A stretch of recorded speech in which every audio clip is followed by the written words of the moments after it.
The alien girl moved like lightning. Her feet barely touched the ground. Her hands curled like claws.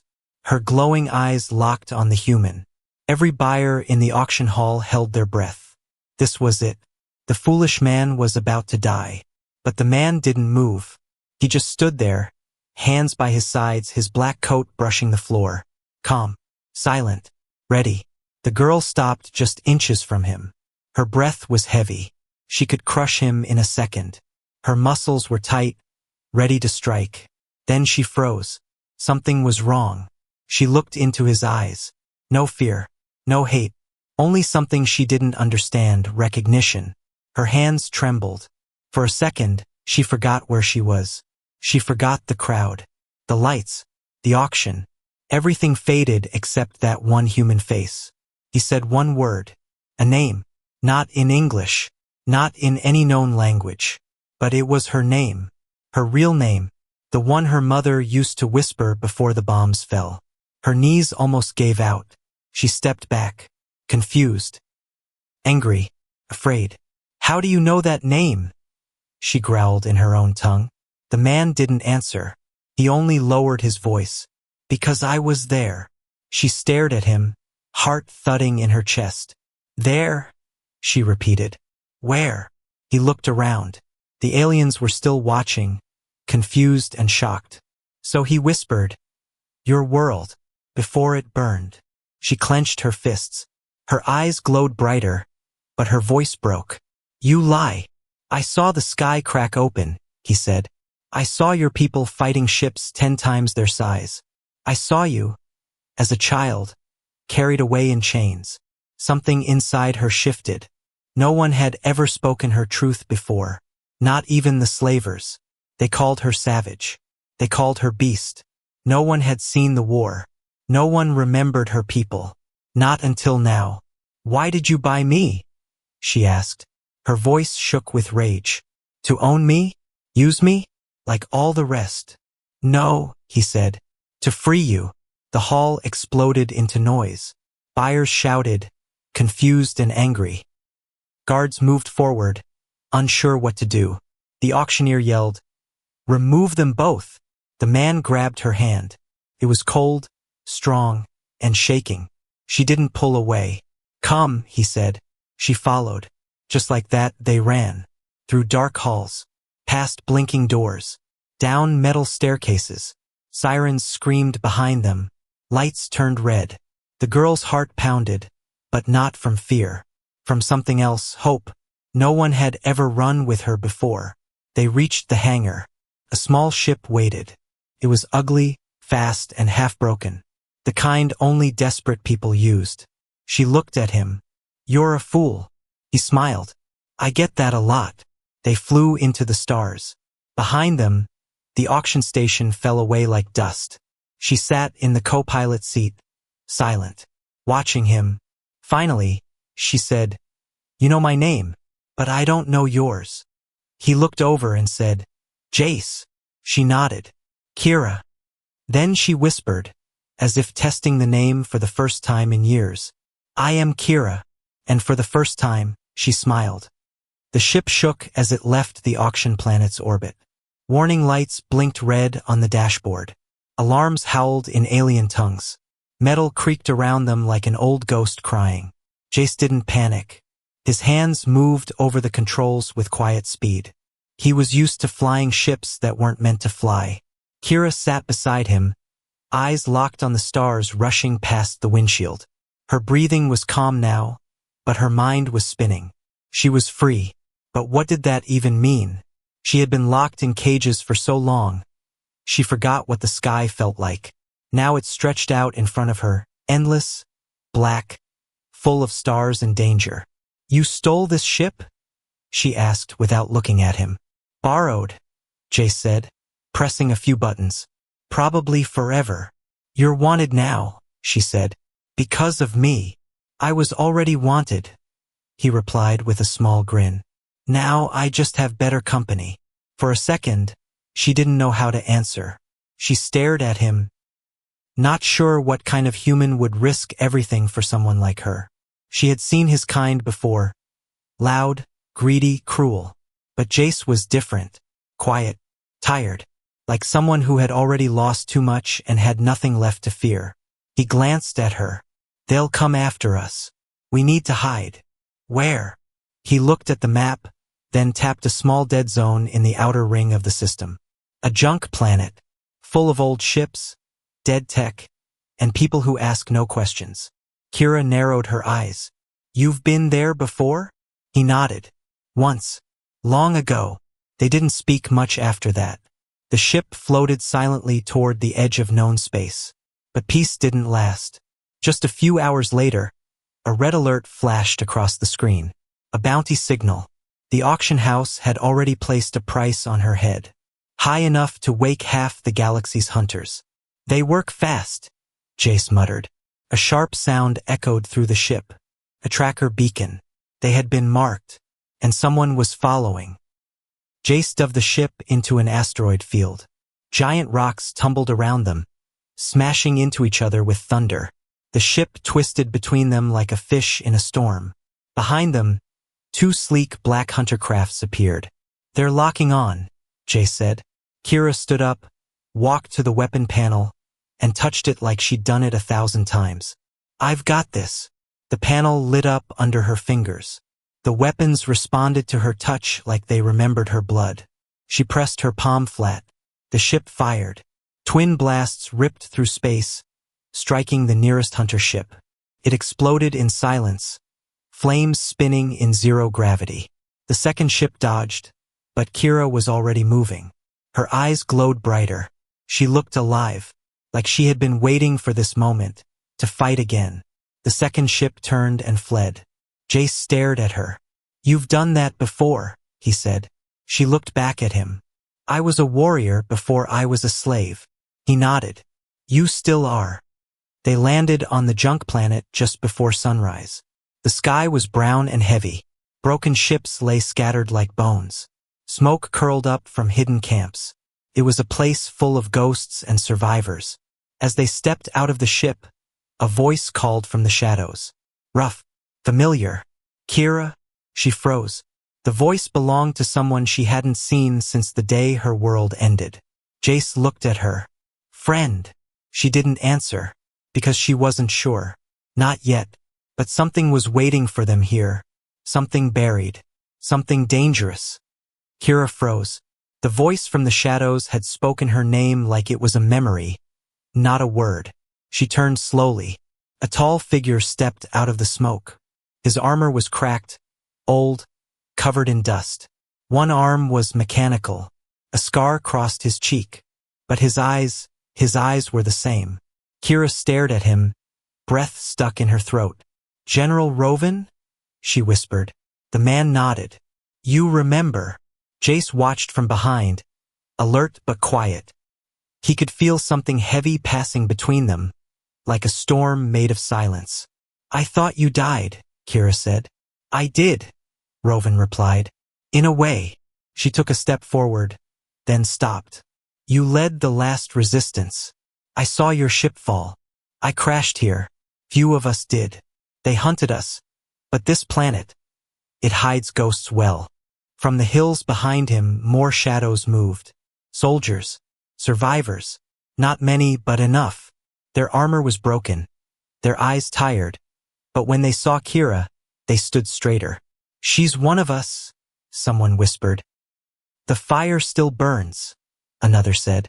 Kira's heart ached. For the first time in years, she wasn't alone. Her people, what little was left of them, had survived. Jace stepped closer to her.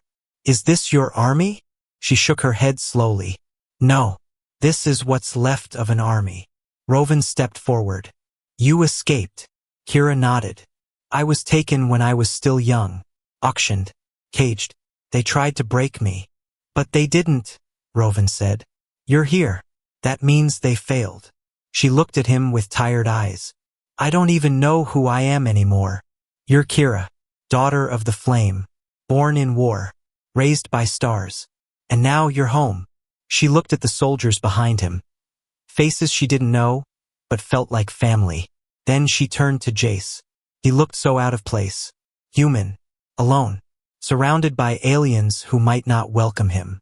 But he didn't flinch. Rovan noticed him. "Who is this?" Kira didn't answer at first, then said, "He bought my freedom." "Why?" Jace looked at the general and said, "Because cages don't belong on anyone, and because I saw her world fall and I did nothing. This is me doing something." Rovan studied him for a long moment, then gave a slow nod. "We've fought humans, but I've never seen one like you." They led the two of them into a hidden base deep inside the junk hills. The walls were built from old ship parts and forgotten machines. Inside, screens flickered, weapons were being cleaned, maps drawn in dust. Kira walked through the camp like a ghost returning to her own story. At the far end of the base, she saw it. A glowing device, humming gently, a beacon, an old war relic designed to send signals across galaxies. Long dead, or so she thought. "Where did you get this?" she asked. "We found it buried in a crashed command ship," Rovan said. "It's weak, but it's working. It's calling out." "To who?" Rovan met her eyes. "To our kind. If any still live, they'll hear it." Jace looked at the beacon. "You're trying to wake them." Rovan's voice grew quiet. "Not just wake them. Unite them." Kira's hands trembled. "What happens if they answer?" Rovan stepped closer. "Then we stop running." Kira stared at the beacon. The sound it made was low, steady, like a heartbeat. For the first time in years, something inside her opened. Not rage, not fear, purpose. She turned to Jace. "If they come," she said, "this galaxy will burn." He didn't smile. He just said, "Then let's make sure it burns the right things." And behind them, the beacon pulsed, louder. The signal had been sent. The beacon hummed day and night now, calling across empty space, across old battlefields, across forgotten systems. It carried no words, only one message: we are not extinct. It didn't take long for the galaxy to notice. On the fourth day, a bounty was posted across every major network. Kira's face appeared on outlaw channels, in pirate bars, on bounty hunter ships. Her name was written in 10 languages, under one word: wanted. And beside her photo was Jace. His bounty was smaller, but his name came with a warning: human sympathizer, possible rebel, dangerous when cornered. They had become a symbol, and symbols are dangerous. In a dark corner of the junk planet, Jace worked on their ship. His hands were covered in oil and rust. Wires hung from the ceiling like vines. He was quiet, focused, but his eyes kept shifting to the sky. Kira approached silently. "They raised your bounty again," she said, handing him a small tablet. 10 million credits now. Jace looked at the number and let out a dry laugh. "Not bad. I was worth nothing last month." "You're worth more than that," she said, and walked away before he could reply. Something had changed between them. It wasn't soft. It wasn't romantic. It was something heavier, forged in fire, trust. Kira trained with the survivors each day. Old soldiers, new recruits, children who had learned to shoot before they learned to read. She taught them how to move like the enemy, how to think like predators, how to fight for the ones who couldn't. One night, a small ship landed outside their base. No signal, no call, just dust and silence. Everyone aimed their weapons. Kira stepped forward. The ship door opened.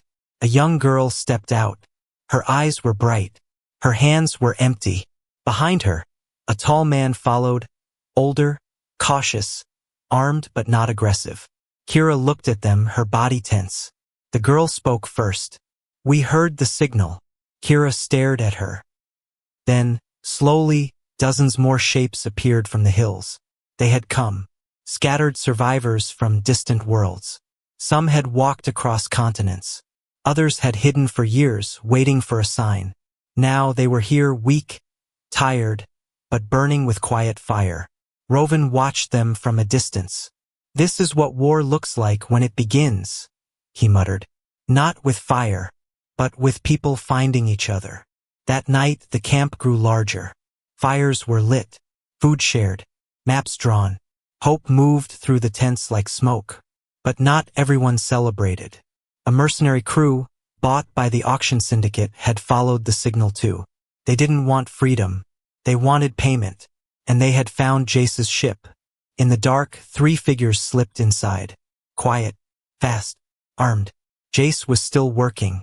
He didn't hear them until it was too late. A metal boot stepped behind him. Turn around. Slowly.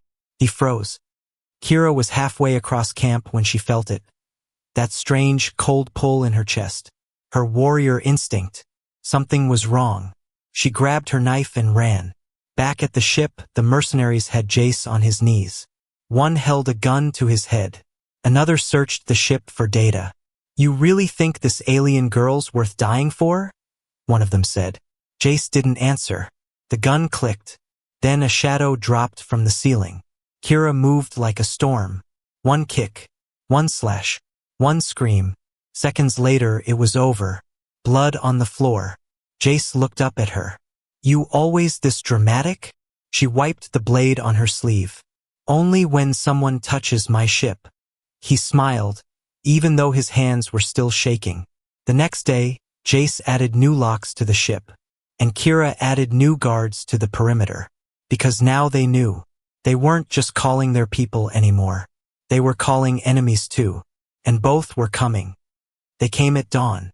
No warning, no signal. Just dust, noise, and fire.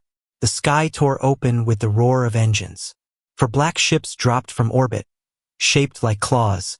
Their wings folded sharp like blades. They landed just beyond the hills with no care for silence. This was not a sneak attack. It was a message. "We found you." In the camp, soldiers shouted orders. Children were rushed into tunnels. Rovan stood on a metal tower, watching the enemy land with cold, tired eyes. "They're not here to kill us," he said. "Not all of us." Kira joined him, her armor half-fastened, knife already strapped to her thigh. "Then what?" she asked. "They're here for a show." And they were.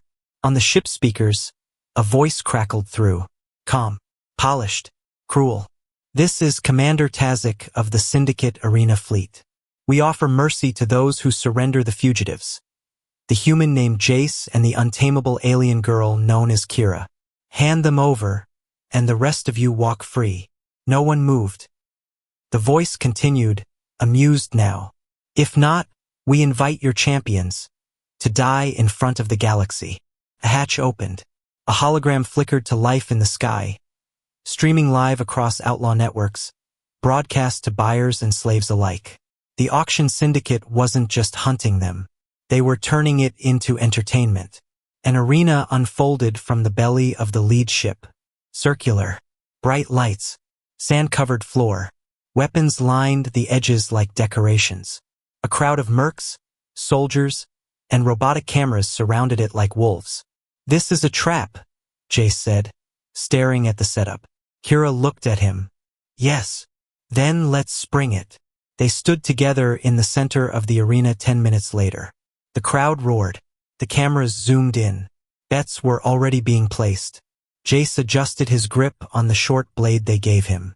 Kira rolled her shoulders loose and calm. Across from them, the syndicate released the first wave. 2 bounty hunters and a mech beast that looked like it had eaten starships. Kira cracked her neck. "You take the small one." Jace sighed. "Of course." They moved like one machine. She was speed. He was timing. She struck with fire. He hit with purpose. The bounty hunters didn't last long. The mech took longer. Caught Kira's leg once, metal against flesh, and threw her 10 meters. She hit the ground hard, sand and blood mixing. Jace shouted her name and charged. Not thinking, just moving. He slashed the creature's neck, sparks flying. Kira got up, angry. Her hands glowed now, the same energy she had buried for years. She jumped, twisted in the air, and drove her blade through the mech's skull. It dropped like thunder. The crowd went silent. They weren't supposed to win, but they had. Kira stood over the wreckage, breathing hard. Jace limped to her side. "She okay?" Someone shouted in the crowd. Kira raised her hand, middle finger up. The camera caught it perfectly. The video went viral. Across the galaxy, slaves in cages whispered her name. Kira, the girl who wouldn't break, the girl who burned. The next day, new faces arrived at the junk planet. Refugees, fighters, rebels. Not just her kind now, others. Different species, different blood. All of them had seen the broadcast. Kira didn't want to be famous. But now, she was a symbol. And symbols either rise or get erased. Back in the shadows of the auction syndicate, Commander Tazik watched the replay. He didn't smile. He just whispered, "Then we bring the full fleet." War was coming. And this time there would be no audience. Only fire. The stars looked different now. They were no longer distant and quiet. Now they watched with open eyes. And from every corner of space, the forgotten had begun to move. The broadcast from the arena had spread like wildfire. Not just to slaves and rebels, but to the dark halls of power, to syndicate leaders, warlords, auction houses, and broken governments. Kira's face had become something dangerous. A reminder that the fire still lived. The junk planet was no longer empty. Makeshift towers rose from scrap. Armored patrols circled the hills. Fighters trained day and night. And more kept arriving. Not soldiers, not always, but people with nothing left to lose. Survivors. They didn't come because they believed in victory. They came because they believed in her. Jace stood in the middle of the command tent, watching the room buzz around him. Maps, alerts, coordinates, plans. He had never wanted to lead a war. But somehow, here he was. Kira entered, armor on, blades ready, eyes sharper than ever. He looked at her. "You sure you're ready for this?" he asked. She gave a small, tired smile. "I've been ready since the day they took my name." An alert flashed red on the screen. "They've arrived," someone said. Outside the planet's atmosphere, a fleet larger than anything they had ever seen hung like a storm. Syndicate destroyers, auction carriers, hunter ships. Thousands of them. Enough to crush a rebellion before it could breathe. Jace exhaled slowly. "We can't match that." "No," Kira said. "But we're not trying to match them." The next hour passed in silence. Then motion. Then fire. The battle began like a scream. The sky tore open. Fighters launched from the junk planet. They were old, rusted, half held together by willpower, but they flew like they had something to prove. Kira led from the front. Her ship faster than it should have been. Her aim perfect. Jace stayed on the ground, directing from the command center, coordinating the chaos like music. He was not a soldier, but he was the mind that held the storm together. They didn't fight for land. They fought for something older, memory, identity, choice. Kira boarded the enemy flagship herself. She cut her way through metal and bone. Soldiers tried to stop her. None could. Her past walked with her now. Every cage, every scream, every scar. She was not just one woman anymore. She was every slave who had ever opened their eyes and whispered, "No more." She reached Commander Tazik at the bridge. He stood tall, polished, perfect. "You could have lived free," he said. "But you chose war." She walked closer. "You don't know what freedom means."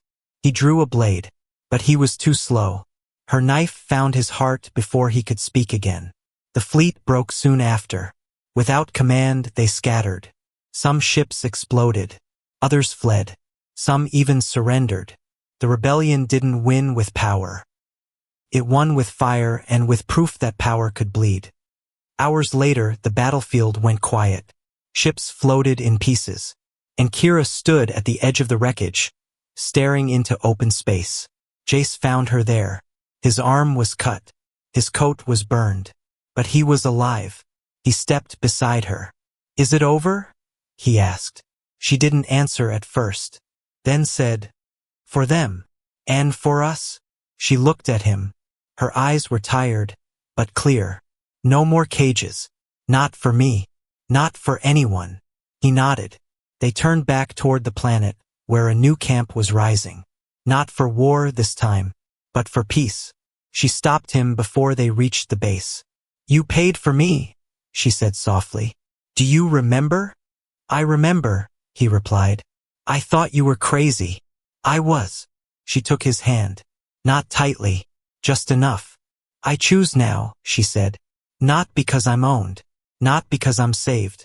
Because I can. Jay smiled. Then let's go write a new galaxy.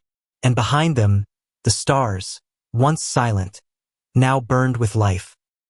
The girl they could not tame had become the fire they could not kill. And her story was only the beginning. The grand auction hall was full of light, noise, and aliens.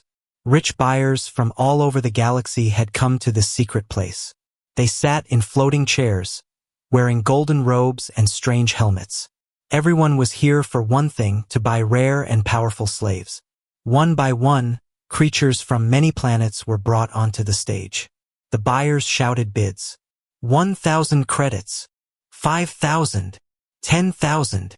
The auctioneer smiled as the numbers went higher. Slaves were sold like items in a market. But now it was almost over. The lights dimmed. A heavy silence fell over the hall. The auctioneer cleared his throat and said, Ladies and gentlemen, we now bring the final item of tonight's auction. But be warned, this one is not normal. 2 guards pushed a large metal cage onto the stage. Inside was a girl.